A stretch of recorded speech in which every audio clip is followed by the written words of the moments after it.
Guys, कैसे हो आप सब। आई होप आप लोग अच्छे होंगे।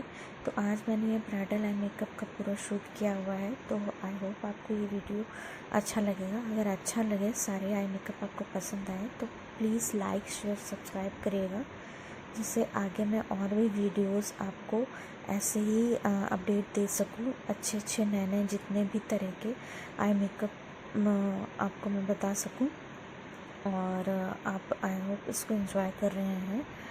तो आप इसको देखिए, सारे ही मेकअप ट्रेंडिंग हैं जो कि आप इजीली ब्राइडल पे दे सकते हो, और बहुत ही क्विक आई मेकअप है, ज़्यादा टाइम नहीं लगते इनमें।